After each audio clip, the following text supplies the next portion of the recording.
Power fantasy. That's how I would describe the infamous franchise in 2 words. Let loose in a city, free to do whatever you want, and oh yeah, you have superpowers. The PS3 era had seen 2 of these games, the second of which was one of my favorite games of the generation. Oh, what's that you say? A new Infamous game coming out for the recently revealed PS4 with next level graphics and all new powers? I'm sold. I'm sold. This was truly my most anticipated game of any year prior or since.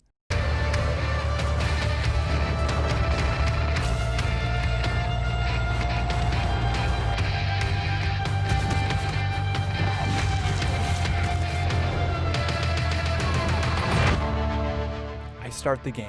It's better than I imagined. All I feel is the excitement of discovery. I had never seen this area in the game's promotional material. Everything is new to me, and I'm just blown away by the detail. Look at this bird poop. Look at this bird poop. I distinctly remember seeing this for the first time and thinking to myself, now we are in the next console generation. Pretty soon I'm unleashed into the open world, and the rest is history. Revisiting Second Son in 2020 reminds me of how much I enjoyed playing this game. The gameplay is fast and tight. The ability to run while shooting not only looks and feels so satisfying, but it also makes the player an offensive machine, while the dash ability completely transforms the way you travel. The campaign, while not incredibly deep, asks relevant questions regarding the balance between safety and freedom that I still mull over today. And the graphics, the reflections, the particle effects, and the lighting immediately come to mind, but other things like the texture quality and the massively improved draw distance from the previous title all have me wondering why this game consistently looks better than a majority of the AAA games coming out 6 years later. While every game is getting bigger and less dense, Sucker Punch chose to make a small yet finely crafted Seattle. The map perfectly corresponds with the game world, so to calculate the area I duplicated this road width 148 times across and 86 times down to get an accurate area of the northern island. From personal estimates with a measuring tape, eyeballing it in-game, and Wikipedia, this road has to be 25 feet across.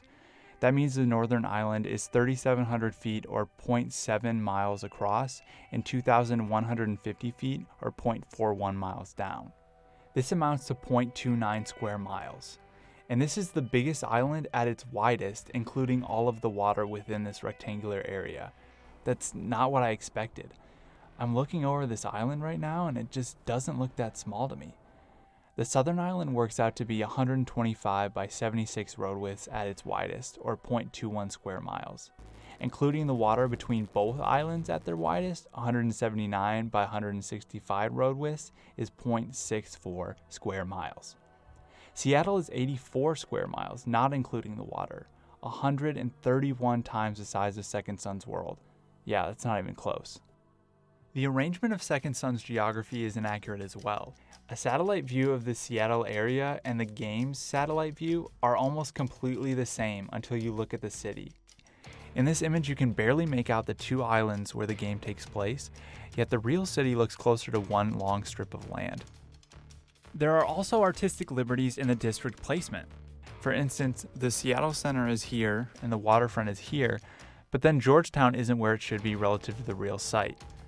After picking apart this world, it's apparent that Sucker Punch never intended to make a realistic Seattle in the physical sense.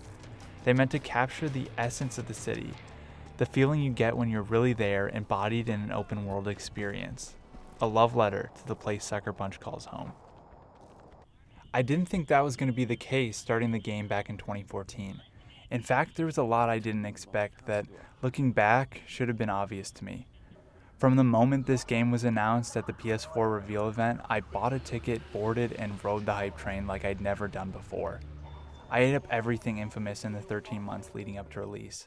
I saw every news article, tweet from developer, and theory. I analyzed each new gameplay video and trailer, often frame by frame, to get every detail I could before the game came out. I created a Twitter account just to ask a question in an IGN livestream. Justin's been watching the stream. He has a good question too. Is the Neon dash/run unlimited? Dash, however, is free. You can dash anytime. I gotta admit, I was really happy about that one. Looking back, I can see I ignored what I wanted to ignore and exaggerated what I liked. When Nate Fox said, of course we're not trying to make a carbon copy of the city. We're trying to take all the best parts of the city, but we change around streets and heights to make the best possible gameplay we can. I mean, we are making a video game. What he really meant to say was it's not 100% to scale, but it's pretty close. But this concept art looks amazing. This must be what the finished product is going to look like. Infamous 2 had 35 different powers, so Second Son. Oh, I see buildings over there. You must be able to get over to that side. This cinematic trailer, a bridge nearby, but there is one over there, so you must be able to travel in the north. I had built a fake Infamous in my head, believing it was not only real, but the best version that this game could be. And when it wasn't everything I expected, all I could feel was disappointment. I had wasted 13 months imagining a concept of a game that wasn't factual, and it hurt my enjoyment of the real thing. A couple weeks after I finished Second Son, I realized the error of my ways and resolved to never be so obsessed with a game ever again. Unsurprisingly, I've much more enjoyed my time with the games I've played since then. 3 years later, I went into Horizon Zero Dawn almost completely blind, and I've done the same with Sucker Punch's newest release. Both of my experiences were better for it.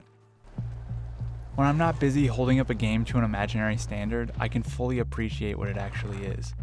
More importantly, I free up my time to live life, go outside, create, better myself, and be with the people that matter to me instead of frame by frame analyzing a 20-second teaser trailer.